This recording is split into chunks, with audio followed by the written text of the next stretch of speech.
You're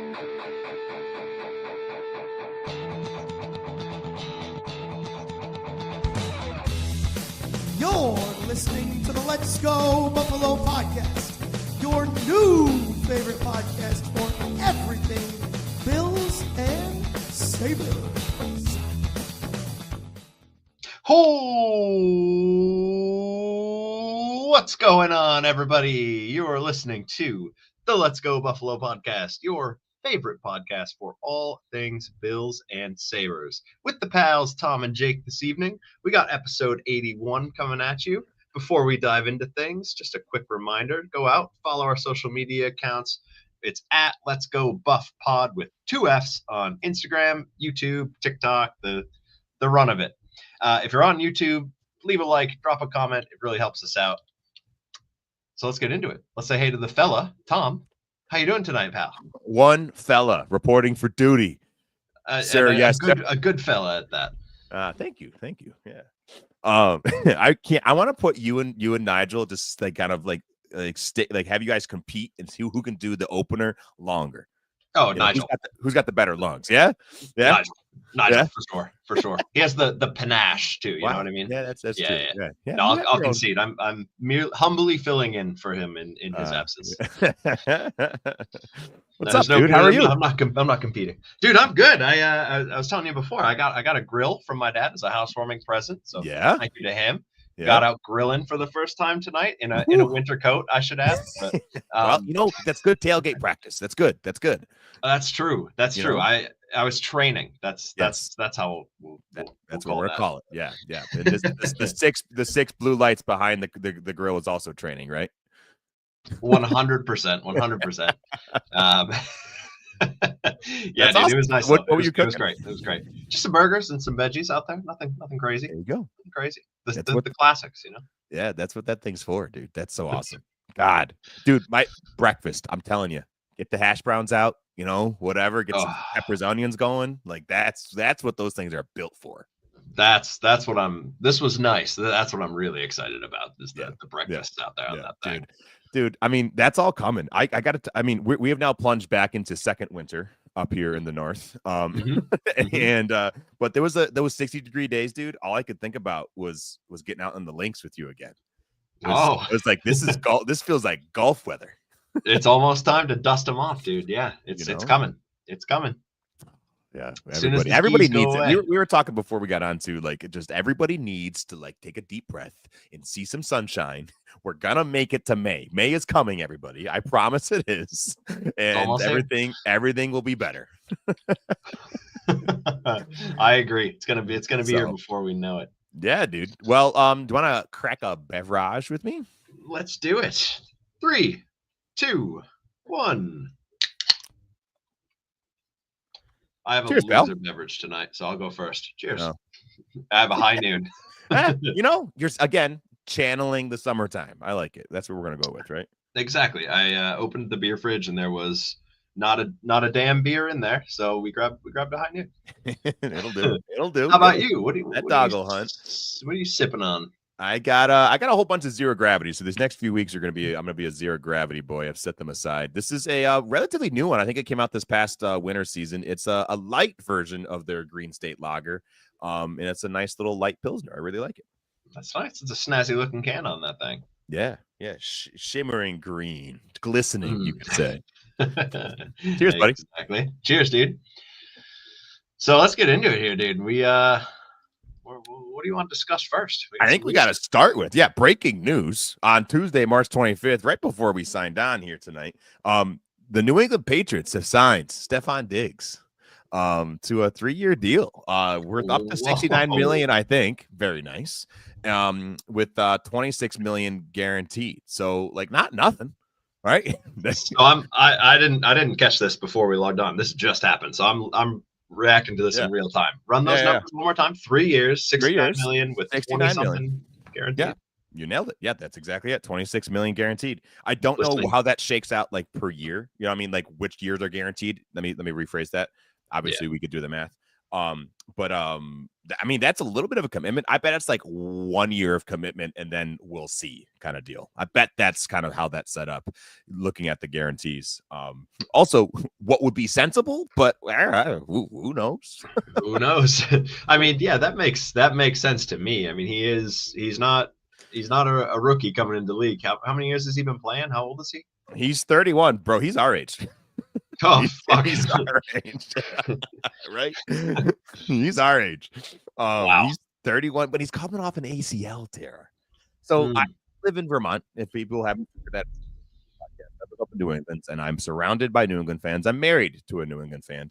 So I actually checked in with a couple of them before, in the past half hour or so, over text and talking with my wife. And there's a kind of a varied response. I tried to get a few to come on the podcast tonight, and no bites. Drag Katie in here. Yeah, that'll go over well. Separation of church and state here, pal. Okay, Tom, this is the only quiet time I get. Please. Just because the government doesn't practice this doesn't mean we shouldn't. Okay. So mixed reviews. So some hot, some. Why the fuck did do this kind of thing, you mean? Exactly. Like, he's the name, right? He's of the free agents that were out there. Like, he was the big marquee name, which is fun, but you want to make sure it works, right? So to put their hat on, this is not Tom, the Bills fan hat right now, for him to be successful, and he's really going to go in and need to be a reliable, sensible veteran for Drake May. And I'm laughing because that seems like a funny thing to say about Stefon Diggs sometimes, because the way he left Buffalo, right? He left the most drama queen of drama queens that could be. And then his kind of petered off since. So if he comes in and he's able to return to form, which is the question because of the ACL, but he's got reliable hands. Can he create space? Can he be a target for Drake May and help this young kid continue to develop? That's the best case scenario here. But from my opinion, that's a lot of ifs, wishes, and buts that need to go right for that to pay off. It absolutely could, totally could. However, we saw his decline 2 years ago here in Buffalo. He looked okay at the beginning of the season in Houston, but he was still clearly not the one. Nico Collins was absolutely the alpha in that wide receiver room, and then he tore his ACL. Yeah, we've seen many players try to recover from an ACL tear, and we've seen many NFL players in their 30s try to recover from an ACL tear. They don't look the same. Doesn't always look the same, right? Doesn't always look the same. An example close to home. Didn't Trey White tear his ACL? That was what he was coming back from, and he didn't look the same player. I mean, similar type injury, similar type of age. I don't even know if he's rostered right now. Well, I think he's still a free agent. I think Trey White, who was all pro multiple years ago, is not rostered at the moment in the NFL. We saw Von Miller do the same thing, right? He tore his ACL his first year with us, and then didn't quite look the same. So it'd be really interesting. Who knows? The friends to my New England fans up here wants it to, like, hey, let's make it the best case scenario that he helps Drake May develop in some way, right? Either leadership, either being reliable on the field, being reliable in the locker room. That's the best case scenario. But that's a lot of wait and see, so.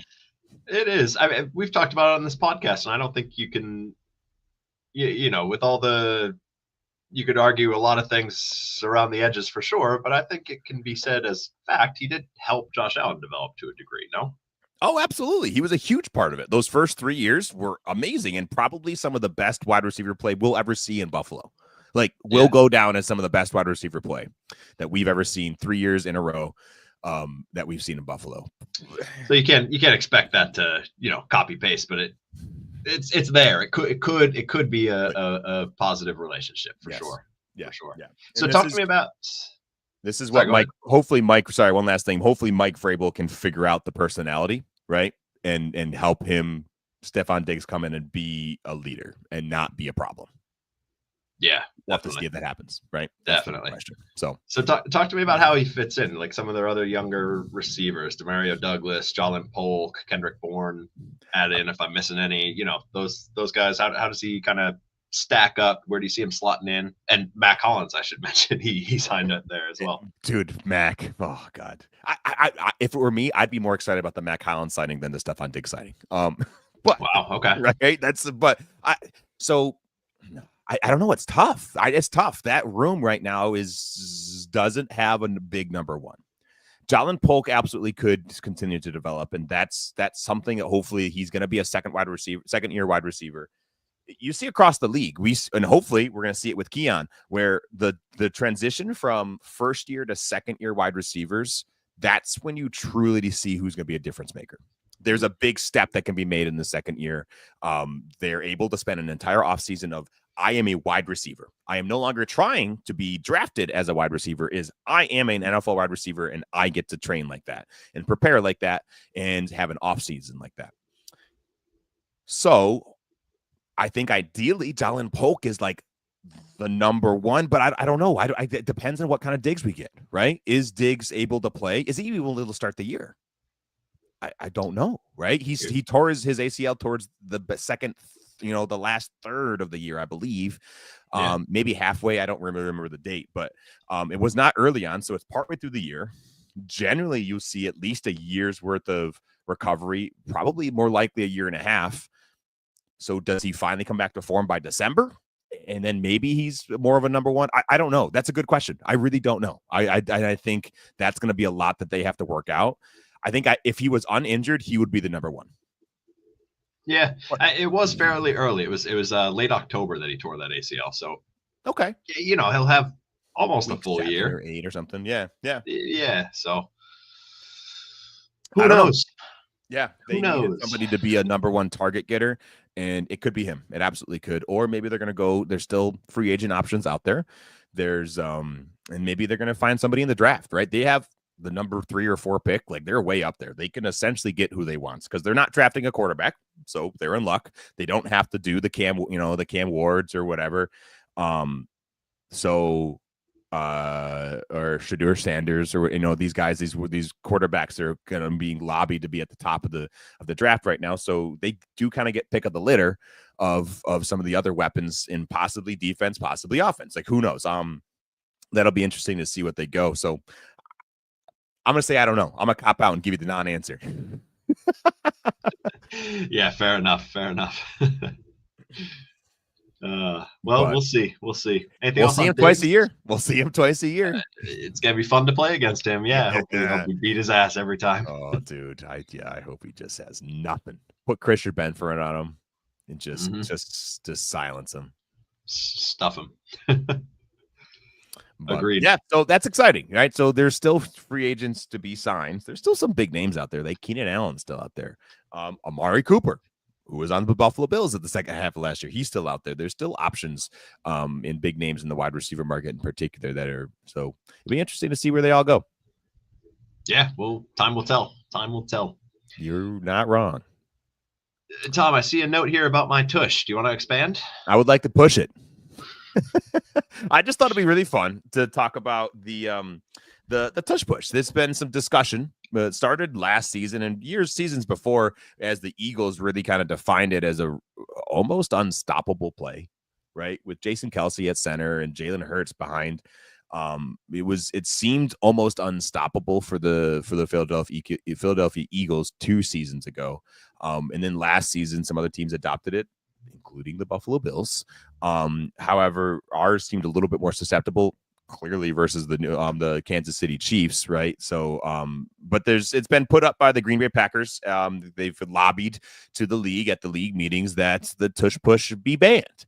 And I thought that'd be a cool discussion point because it sounds rather a hot button, sticky wicket kind of thing. So, would you like to make the first case for it to be banned or not banned, or would you like me to make my first case?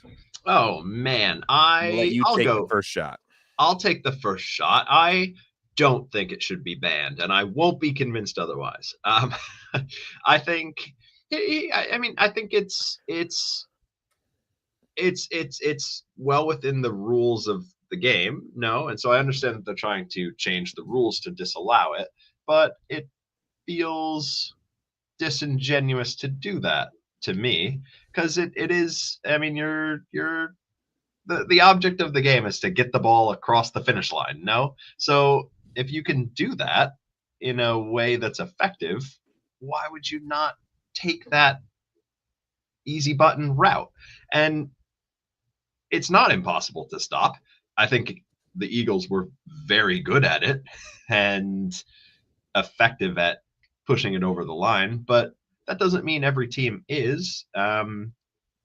I think it's still something that teams practice and are effective at coaching up, and it's on the defenses to figure out how to stop it. I think, if it's so automatic, then you might as well just give them the first down, but it's clearly not. So I'm against banning it. I think let the boys push that ball, push the tush across the line. Do you disagree, or are you on the same page? No, I'm 100% on the same page with you. I think it's whiny, right? It's like, hey, I can't stop you on the field, so I'm gonna go and try and legislate it out of the game. That's what it feels like, right? Like you're trying to I'm just gonna change the rules. Ha! Now you can't do it. Yeah. If I mean, every team obviously could attempt it, but not every team can. So it's in my mind, it's the same thing of not every team has a Joe Burrow or Jamar Chase. So do you ban that? Do you ban, a really good, quarterback wide receiver duo because they can make plays that nobody else can't? No, you don't do that. You don't ban Saquon Barkley from breaking off 40+ yard runaway touchdowns because he's so good, right? You don't do that, right? I don't know. You figure out how to stop it or keep him out of short yardage situations. Yeah, for sure. So don't get that. You're more well versed in this than me, for sure. Play the devil's advocate if you could. What is the argument if you're a fan of the Packers? I hate the tush push. I want it gone. What's the fan perspective on that? What do you think the main arguments are in that way? So if I were to try and take that perspective, I think the number one thing that you could say is that it's a health risk.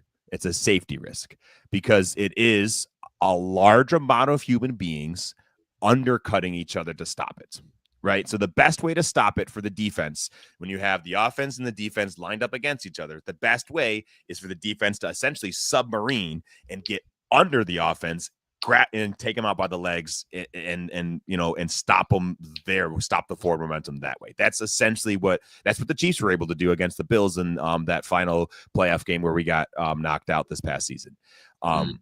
So which can potentially lead to some injuries and become a dangerous play, right? So that's the, in my mind, the best reason to maybe say, hey, we should ban this is a safety thing.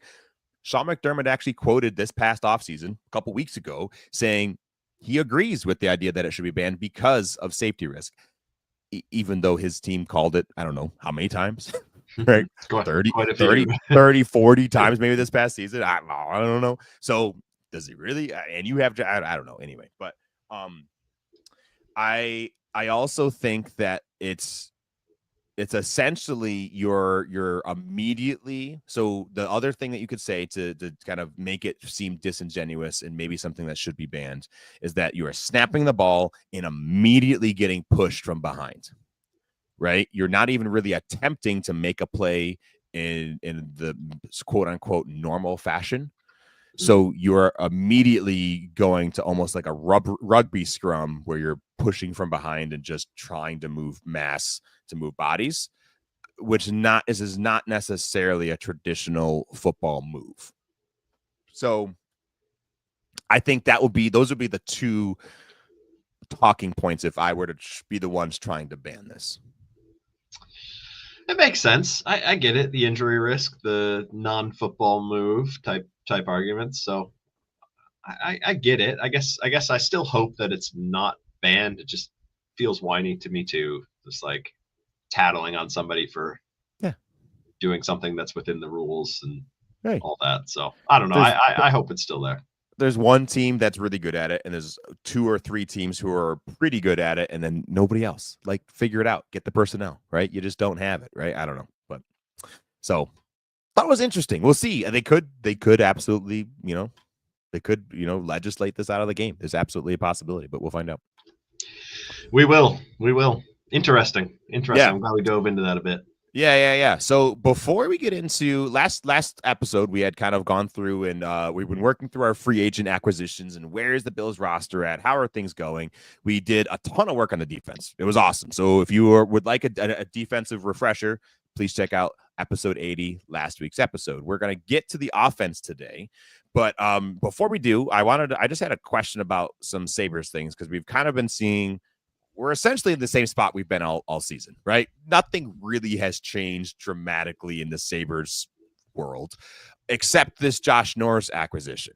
And I kind of wanted to get your thoughts. I know he's injured, which doesn't make that a fun part of the conversation. But I'm curious, how should we be feeling about the Josh Norris acquisition? How many weeks out from it? Are we we're about 2 weeks out, right? He's been in Buffalo about 2 weeks or so. So where are you at with it? It's a good question. I mean, I think any trade like that is big. You need to sit with it a bit and see how things shake out. I think it's easy to look at the success that Dylan Cousins has had with Ottawa and feel some remorse from the trade because he has meshed well with that Ottawa team. He's looked re-energized. He's looked fired up. He's fitted really well on their power play with Tkachuk and Stützle and them. So I think he's having a lot of success there. He's played 8 games in Ottawa, 7 points, two power play goals in there. He's performing well for them in a playoff push. So that's one side of it. You can feel some remorse for that. The other side of it is, all right, what did Buffalo get for this? So Josh Norris and then the defenseman Jacob Bernard-Docker, I don't think should be completely written off. I think it's a big part of the trade. So both of those guys have slotted into a couple games. I thought Josh Norris looked decent in the games he played. Made some good plays. He had a couple points in those 3 games that he did play. It's too early to tell. Basically, it's too early to say. I think he is injured. You're right, and that's something that Nigel and I talked a lot about. Your ears ringing? Hello, my boys. Great timing. We were just dicing up the Josh Norris early looks. So I may just let you myself right back out. I want to get your thought too, but basically what I was saying, it's too early to say. He's only played 3 games. He's dealing with an injury, and that was something that we talked about early on. Is this guy going to be available to play regularly and on a consistent basis to help this team win games? So far this year, that's not been the case. Apparently, he's been dealing with an injury on and off throughout the year, and it's popped up again now that he's in Buffalo.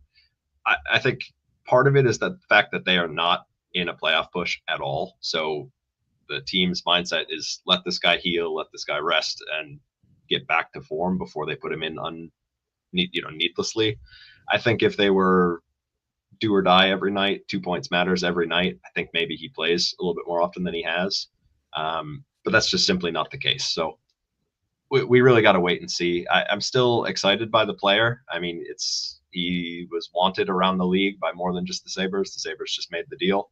And I think Jacob Bernard-Docker could be a decent depth pairing guy in the future.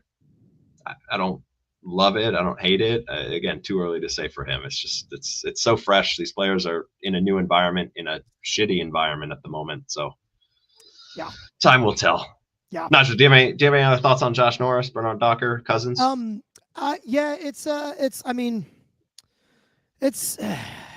already has a point tonight. It sucks that Josh Norris isn't playing. It really sucks that Josh Norris couldn't find a way tonight. I recognize, yeah, you're right. It's probably because they're dog shit. And why push it if you're dog shit, which I understand. As a fan that wants to be able to dunk on people on social media, I wish he was playing. And I wish he would score. That's a very unique, very niche part of your fandom, or is it your entire fandom currently? Yeah. I mean, so yeah, but you're absolutely right. It is too soon to tell. Right now, it very much looks like Ottawa is winning the trade because Dylan Cousins is A, playing, and B, playing super fucking well, which is unbelievably frustrating. But it is what it is. We can't do anything about it. Good for him. I mean, he's a good player, or what I believe to be a good player. So it sucks, but I don't think there's anything you can do. Will we? This is my question. I want you guys both to give me a short answer to this. Will we know more information? Sorry. Will we have a better idea of who's won this trade at the end of this 24-25 season or the end of the 25-26 season? When will we know, yes, who has kind of won out on this trade? I think it's even more longer term than that, but I think you would be unwise to make a steadfast decision one way or the other at the end of this season. I just don't think the teams are in different spots right now. Give Josh Norris a full off season to hopefully ditch some of these injury woes and make the decision next year to see who has an impact on the team. Okay. Yeah. I'd say, given the fact that this was a trade deadline deal and trade deadlines are late in the season in the NHL, I would say you need to give it the next 2 full seasons to make any kind of a legitimate claim. Which sucks for, the Sabres fan psyche of, hey, did we, did this or did this not work? Man, I don't need to win any trades, dude. I want to win fucking games and get into the playoffs. I don't care about the trades. If it like right now, dude, like this Ryan McLeod trade that people were super nervous about because we gave up Matt Savoy. They've both got close to 50 points. One of them has it in the NHL and one of them has it in the AHL. Like so far, this looks like a absolute slam dunk by Kevyn Adams. We have to if we're gonna beat on him, we got to give him his flowers too when they're deserved. We don't know what Matt Savoy is gonna be yet. He could be way better than Ryan McLeod, but Ryan McLeod's having a great season here, so I don't even know why I got on this tangent. But you're all no, good. I know how you got there. You say you don't care about winning trades, you care about winning the deal. You don't care about winning the trade, you care about winning games. And I totally agree. If next year Josh Norris plays 0 games in a Buffalo uniform, but they make the playoffs, I couldn't care less who won this trade. We win the trade because Dylan Cousins might have been the problem. We figured it out. Get Kevin on the line. Are we ready to talk some Buffalo Bills offense? Ooh. Slide on over. Jake, would you like to go on the outside in or inside out? Pick a direction for me, pal. Outside in. All right. We are starting at the wide receiver position, right? Down, in, out, up. Right, Nigel? Yes, that's right. Thank you. 4-4 time. All right. Very good. So for the wide receiver room for the Buffalo Bills, Amari Cooper was allowed to walk. Matt Collins was allowed to walk. Amari Cooper is currently not signed. Matt Collins has signed and is now a New England Patriot. A beautiful deal for them. 2 years, $8.4 million. Good for you, Mac. I did hear that the Buffalo Bills did make him an offer. Clearly, they weren't ready to and prepared to match what the New England Patriots were. And I think that's fair. I think that was the right decision. As sad as I am to watch the Barefoot Wonder walk out, at least we get to see him twice a season, and I will continue to root for him. We have added two wide receivers, both fairly interesting in their own different rights. One, in my mind, more so than the other, but we'll find out. We'll start with the less exciting one, the wide receiver / kick returner. This is how he's listed. Is Laviska Shenault was signed to a 1-year deal. I still haven't found many details on the spot rack yet of what his deal ended up being. I personally think this is going to be a nothing signing where he really isn't. He's going to be a camp body. He might flash during camp, but he might be really cool, make some, kickoff return and everybody gets all excited and then doesn't make the team. Yes. Shenault is 10. I guarantee 100% with my entire life, there will be Bills fans this season who he will be a camp darling. A training camp darling. Yep. That wild card that somebody's like, oh, he came out of nowhere. He should make the team and won't make the team because he's not actually good. 10 out of 10, it's going to be Laviska Shenault. Yeah. You got to wish it for the guy. Maybe he figures it out here in Buffalo. A lot of players do. So maybe he does. And that would be awesome. You know what? And at that deal, I'm sure it's like a very minimum deal. I'd love for him to figure it out in Buffalo. Finally. Right? Yeah. Of all places, might as well do it here. But probably not going to be much. The more interesting one, and I think I'm very excited about the signing. Brandon Beane signed Joshua Palmer, wide receiver from the Los Angeles Chargers, most recently, onto a 3-year, $29 million deal, $15 million guaranteed. And the more I look at those numbers, bro, what a fucking deal. Like, for what we're getting out of this guy, that is nothing. Those numbers, that's chump change. I think given the salary cap situation, you're probably right there. I think last year or definitely 2 years ago, this is probably steep, but once again, we've said it almost every pod the last few weeks. You have to look at signings right now in terms of percentage of the cap at signing, right? You can't just look at the numbers at face value because the cap's gone up $50 million in 2 years. So with all that being said, I agree. I think it's a totally fair deal for Josh Palmer. I don't know if I totally am in the camp that it's a steal. I mean, I think it's probably fair given the cap and Josh Palmer's camp probably recognizes that he has a skill set that the Bills need. So he might have a little bit of leverage there. I like to use this. This is the Gabe Davis barometer. Gabe Davis signed for 3 years, $39 million. Is this a better signing than that, Nigel? Infinitely. Okay, cool. So we can use that as our litmus test. Yeah. So Josh Palmer is about 6'2", 210. So he's a big boy, right? He's kind of a Keon size kind of player. Kind of putting together a little bit of a basketball team here. And he's definitely plays more on the outside. And I think his most exciting trait is his ability to beat man coverage. The Bills, I think, played maybe the most percentage of man coverage in the league. It was, if not top 5, the defenses were playing man against the Bills. And we saw them struggle a little bit. Right, Shakir was like the guy who could figure out how to win against man, and we could get him the ball and get him out. But we Keon kind of struggled with it. MVS struggled it. Remember we had Marquez Valdes-Scantling on the team, right? We had these players we could not quite. Mac Hollins struggled with it. I think that's my favorite trait of Palmer's that he's bringing to the Buffalo Bills this season. Yeah, and because he does that by being an absolute route technician. This is a guy that in his interview or his introductory press conference, there it is, he prides himself on being a wide receiver that can run the entire route tree. Now, I am not going to sit here and lie to you and tell you that I know the extent of the entire route tree. But I know that is a coveted trait. Why wouldn't it be? It's kind of a duh thing for me to say, but I don't think that the Bills really have a player like that right now, because part of the route tree is, being able to just run a go route, which is just run straight. And, I think after Josh Palmer, the best route runner on the team is probably Khalil Shakir, but his straight line speed isn't something that teams are worried about.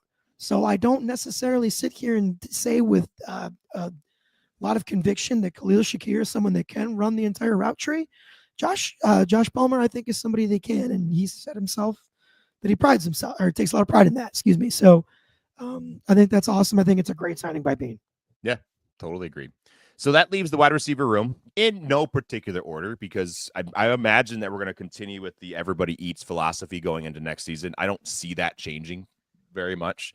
We have Curtis Samuel, Khalil Shakir, Keon Coleman, Joshua Palmer. Am I missing anybody? Oh, and we have some practice squad guys. Some practice squad guys who might work their way onto the team. But in my mind, that leaves a 5th wide receiver spot. So going into the end of free agency here and into the draft, I think there's an opportunity for another skill set to be added here. Not necessarily somebody who needs to come in and be the number 1, but somebody who could be the 3, 4, 5th target in that wide receiver room. And personally, I would like to see that as somebody who's a little bit more of a burner.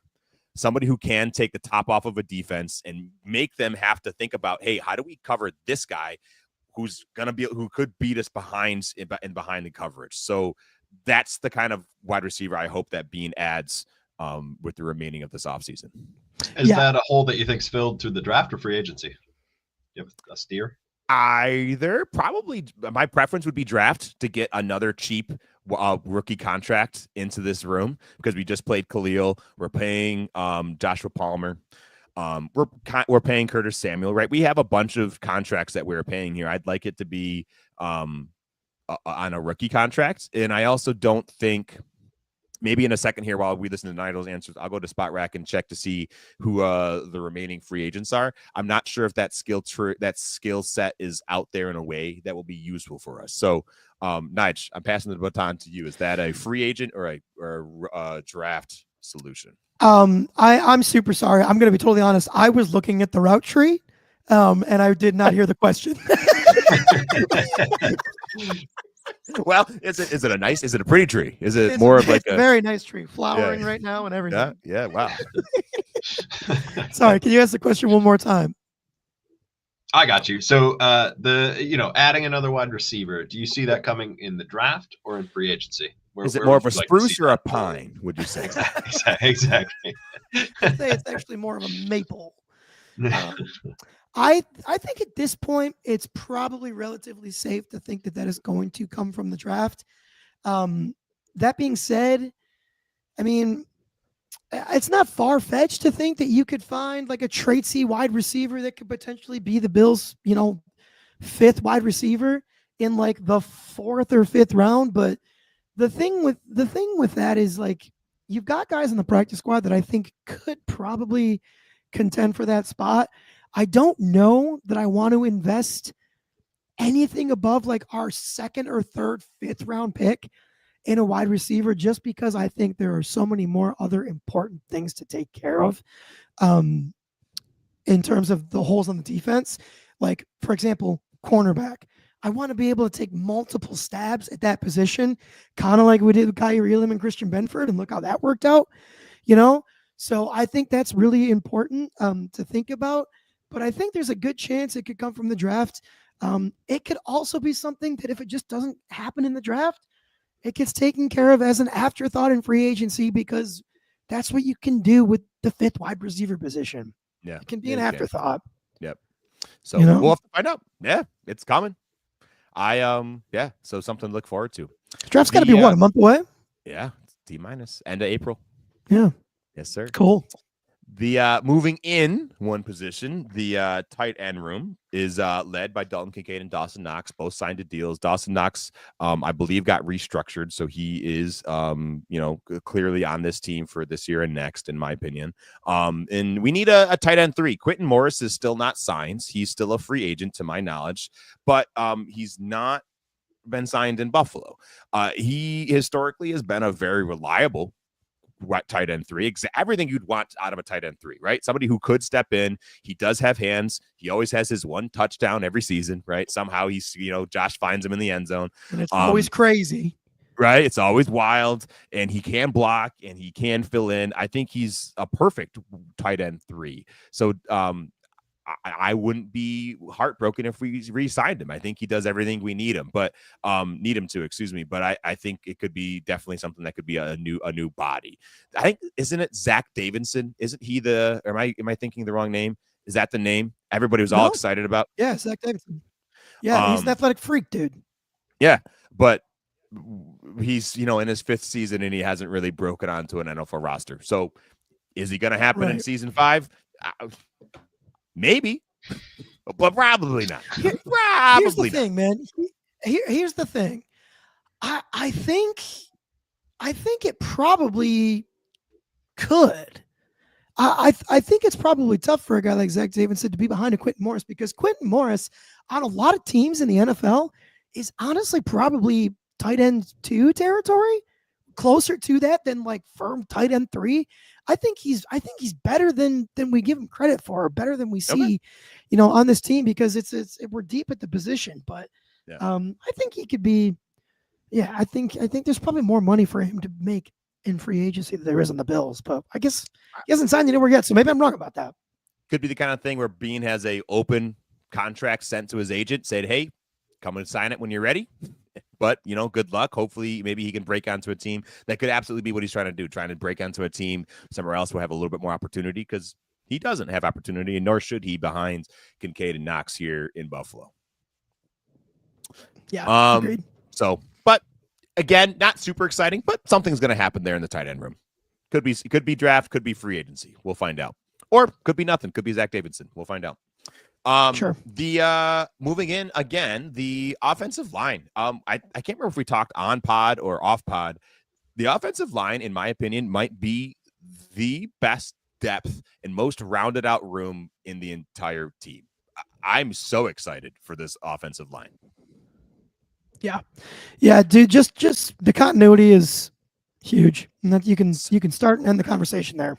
So good, right? We had, I think we're all the top 8 offensive linemen are returning. We have all 5 starters: Dion, David Edwards, Connor McGovern, Osiris Torrance, and Spencer Brown, all returning as your starters.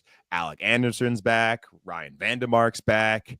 All these guys that have just played their butts off. I also think we have a really exciting series of players in the background that are working their way up. They're young players, but they're getting the time with Aaron Cromer. And I think it's really awesome. I think some of those more depth players include Alec Anderson, include Ryan Vandemark, and then Tylen Grable, who was a rookie last season going into his second season this year. He looked awesome at camp last year, just played his butt off and eventually worked his way in where he beat out Ryan Vandemark for the swing tackle position. Swing tackle being the guy who is first off the bench at either tackle spot in need of if somebody needs a reprieve. So I think we have some guys. Oh, and Cedric Van Granger, a really exciting 5th round pick from last year that, who absolutely could play guard or center. There's a lot of options here. Everybody who made the roster last year is back. I literally don't think there's going to be any personnel change in the offensive line, and not even the starters, in the depth. I think it's going to be the exact same guys as last season. You'll bring in a couple more for camp, but I think it's going to be the exact same guys. The one that's interesting is there's one signing, guard Kendrick Green was signed to a 1-year deal. He started in this league. He started at guard for multiple teams. So he's interesting. Sure. He and Nigel could be right that we just roll it back with the same depth. But I think he could make some noise to push his way into that depth. I don't think he starts, but he could absolutely make some noise. The thing to think about with the offensive line is, where are we paying contracts? We are paying Dion. We are paying Spencer. Neither of them at record-breaking amounts, but we're paying them starting level money. Connor McGovern is getting paid center starting money and absolutely could get an extension here as well.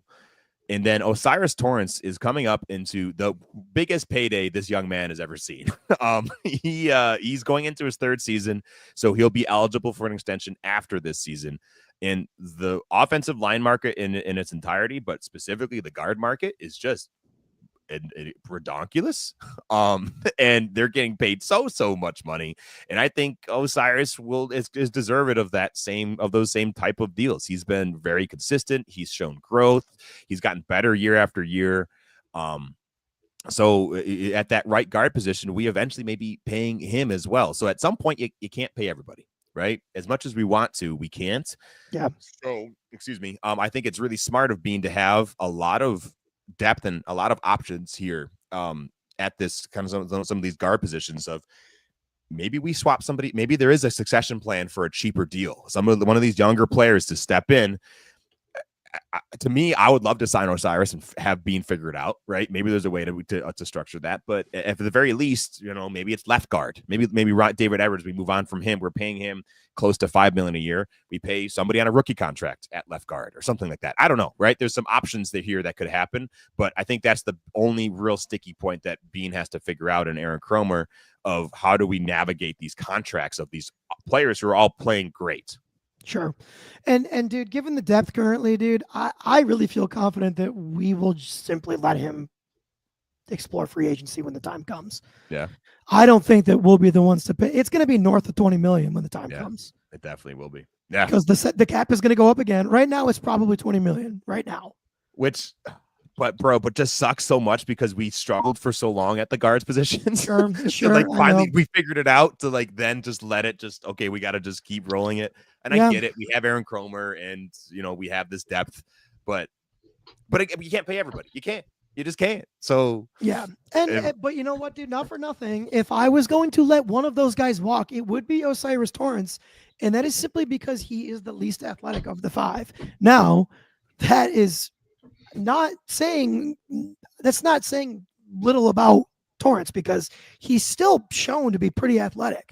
But of those five guys, he is the least athletic. So, if there's one that I'm going to let go, it's going to be him. and just value wise, right? Like at what you would have to pay him to keep him, you could get other people to do 80, 90, 100% of the job at a different price. Teams find that in the third round, dude. Teams find that in the fourth round. Yeah. It's the guard position. You got bumpers on both sides. I would be very surprised if we see many more splash signings in free agency or in the draft. The only thing you might see is some either UDFAs or late round signings or free agent signs to fill camp spots, right? We need bodies to get up to the 90-man roster going into the offseason, get into camp. So we will see more offensive linemen enter this room. I just don't think it'll be very significant signings. Correct. Yep. I don't have anything else to add. You're correct. Cool. All right. Quick intermission. While we've been chatting, Jacob Bernard Docker scored for the Sabres. Walked in from the point. Ripped a little shot from the high slot. So okay, kid. We won the trade. Suck it, Ottawa. Let's go. Let's go. I love it. Okay, where are we at? We just did offensive line, so we have 2 rooms left. And I'm going to start with running back. So before we even get into any depth, any signings, anything, I want to know from both of you, we're going to make the decision today. Are you calling that James Cook is playing in Buffalo week 1 of this upcoming season? Is he playing, and is he playing? And that could mean, is he playing on another team or is he holding out? Well, he's still under contract for one more. Oh, you mean is he holding out? Is he holding out, or has he been traded, or is he playing for the Buffalo Bills? Which of those 3 options? And you have to pick one. Which one of those 3 do you think is happening? So wait, before I answer, sorry, Nigel, I want to get a feel for that. Good. So he's still under contract for 1 year, but he's not being. What's all the talk with him getting a raise and whatnot? So is he? Talk me through that. That's where I'm confused, I guess. Go ahead, Tom. So he, I'm just getting made fun of by my wife. If anybody would like to know behind the scenes here on the podcast, I was just told that she could hear me downstairs, hear me hitting the desk with my hand. So, this is behind the scenes. So James Cook is going into his 4th year of his rookie contract. He was a 2nd round pick. Is that correct, Nigel, or is 3rd? James Cook, 2nd round. 2nd round pick. Thank you. That was okay. Yep. So he's going into his 4th year of his contract, and he is eligible for an extension. At the moment, he has been fairly vocal about wanting an extension and demanding, pretty much breaking the running back market. Bean has came out in an interview saying that at the moment, the team and James Cook are not on the same page of where that contract can and should be. He said that it doesn't mean that we won't be down the road, but at the moment they are not on the same page. So a contract extension has not happened, right? So the question is, does James Cook is he going to be playing this season? Is he starting week 1 for the Buffalo Bills? Does he demand a trade and we send him to somewhere else? Or does he hold out, again, trying to force his way into a contract extension? One of those. So just calling your shot now, March 25th. Where do you think he's happening? I think he's playing. Listen, man, I don't think he makes enough money right now to hold out. Holding out is something you do when you've already signed a big ticket and have made $30 to $50 million in this league, which James Cook has not done. I legitimately don't think he can afford to hold out. He will get crushed with fees that he can't afford. So I think he's playing. That's a very good point. Hassan Reddick, that edge rusher, it's fined like $11 million for holding out. Yeah, I thought it was closer to 15. It could be. Yeah. And so you got Jake, go ahead with your answer. I'll let you know how much money James Cook has made in this league so far. Yeah, sounds good. Well, with that in mind, I feel like he's not going to hold out. I guess the question then is it in Buffalo or have we moved on from him? I don't know. I feel like I guess he'll play in Buffalo for no other reason than vibes. But I don't know. Maybe this conversation about who else is left in the running back room will illuminate that a bit, where maybe we don't need to hang on to James Cook. I don't know. Nige, go ahead. Yeah. So he has made, if my head math is correct here, about $4 million in his career so far. So let's see. I'm surprised Spotrac doesn't have a career. I'm sure they do, and I'm just missing it. But yeah, he's made about $4 million. So, and that jumps up considerably this season. His cap hit the first 3 seasons was $1,060,000. Following $1,325,000. The following $1,590,000. This upcoming season, he's set to make $5,701,000, and that's because of the performance bonuses. He's checked off enough boxes where he gets a considerable bump per the Players Association contract. So, and that's great. Good for him. Go make your money, dude. But he'd be an idiot to hold out. Yeah, I agree. I mean, sometimes you see these players, then they get paid back once the deal happens, right? Like the team like waives the fines, and then they, and so I don't know. I just think it's really interesting because at the moment I don't think they're on the same page, and nor do I think they should be. As much as I want James Cook to play here in Buffalo, we cannot and should not pay him what he's asking, because he doesn't do what these other players that are making top of the market money do. He plays less than 50% of snaps. He cannot pass block, right? That's the biggest hole in his game. But in the Saquon Barkley, the Christian McCaffreys of the world, who are getting paid north of $15 million. Saquon just got his, I think it was $20 million a year extension. He does all that, right? He plays 80-90% of snaps and only comes off the field when he runs for 250 yards and he lets the other players get some. Like that's Cook doesn't do that. So for him to be paid that would be, in my opinion, silly. And it's not because we don't let him. It's because he cannot. He's a liability when he tries to pass block, and puts Josh and the rest of the play in danger because of his inability. So sure. Anyway, all right. So just very interesting. We'll see what happens, right? Just wanted to keep things moving. I'm sure we'll talk about that more as things progress. Maybe there'll be some news on that this offseason. Who knows? The Bills essentially are running back this running back room. That was that was good. That was fantastic. Well Thank done, you, Tom. folks. Thank you. Done. I'm done for the night. See you later. They have re-signed Ty Johnson. Love that. They have re-signed Reggie Gilliam, fullback, to a 1-year deal, and they've re-signed Darrington Evans. So this is the same. It's the exact same. Copy and paste, same running back room. Where are we at with that? Is that good? That bad? Neutral? I thought the running back trio this year for the Bills was absolutely outstanding. I think it is actually a fact that Ty Johnson is the best third down back in the league. And I think Ray Davis as a number 2 back complements James Cook in an outstanding way. And with James Cook being the main guy, he's still a dynamic guy with the ball in his hands, even though he can't pass block to save his life. So, you just let these 3 guys keep leaning into what they do well, which was huge for your team last season. I mean, Ty Johnson made some unbelievable plays for this team at times. Yeah. So did Ray Davis. So did James Cook. James Cook was spectacular last season. I'm not actually here to say that like he's not worth a shit ton of money. He's just not quite worth what he's asking. And in terms of the running back market, a shit ton of money. Yes. But yeah, man, I think it's outstanding. I'm stoked to have that same room. Yeah, I agree. Especially having the same offensive line too. Like, let's keep that continuity. Like, that is awesome. Like, that is going to be the biggest ticket. Right? Dude, the only change on this offense is Josh Palmer and whoever your 5th wide receiver is. Yep. You're running back almost the exact Joe Brady. Like your offensive staff hasn't changed at all. We haven't seen this kind of continuity with the Bills in forever, maybe. I don't know. And remember that, like, we completely reconstructed a wide receiver room last year. Khalil Shakir being the only returning player. Sure. We re-signed. It was a bunch of new running backs. It was there was so much new. And look at what we did last season.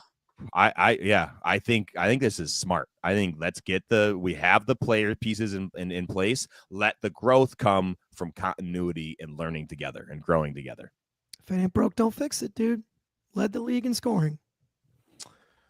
And then that ends us with the quarterback room.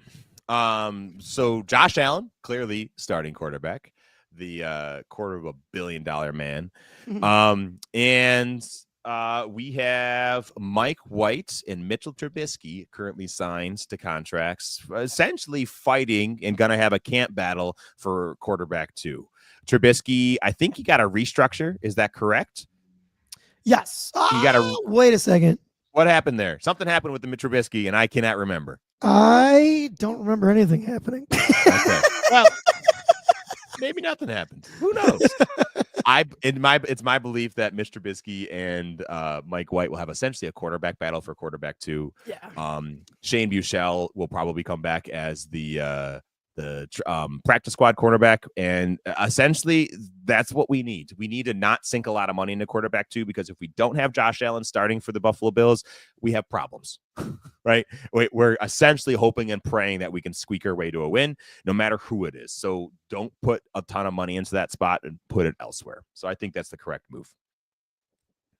I agree. Yep. It doesn't matter.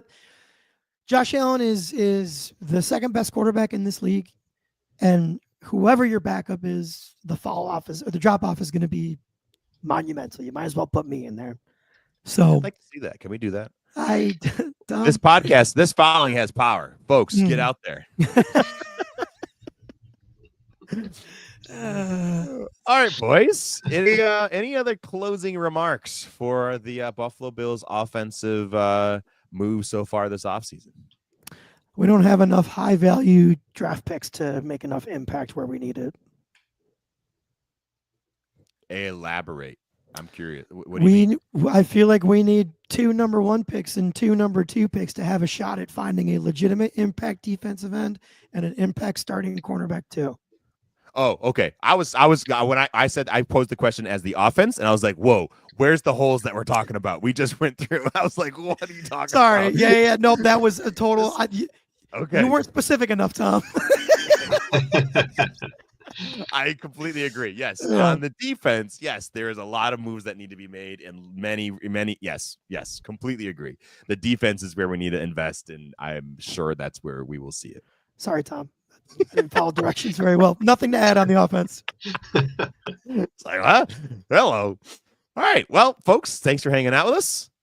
Adios.